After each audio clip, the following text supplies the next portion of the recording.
Hi guys! For today's video, magluluto po tayo ng tinolang manok. So, first step, igisa po muna natin ang bawang, sibuyas at luya.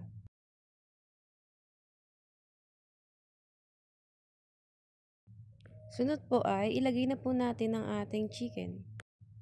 Ayan, tapos mekos-mekos lang hanggang sa mag light brown na po siya.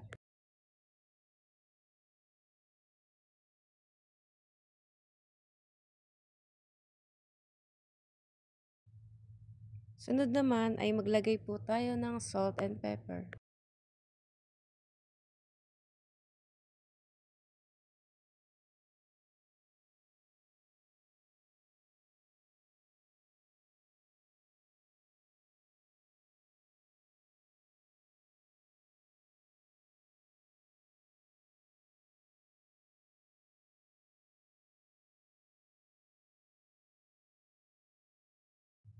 Tapos maglagay po tayo ng tubig para sa ating sabaw.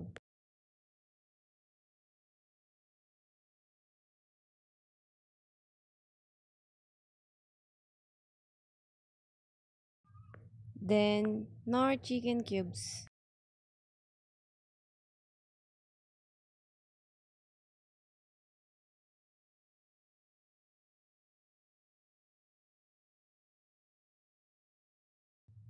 Sunod naman ay ilagay natin ang papaya.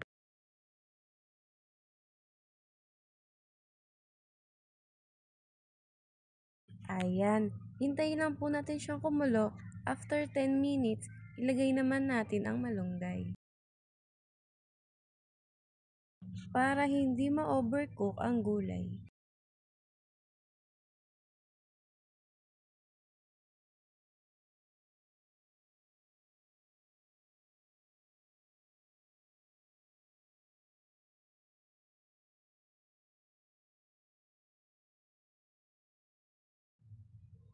So, ayan, kumukulo na siya. Mukhang masarap. Sunod ay mag-plating naman tayo.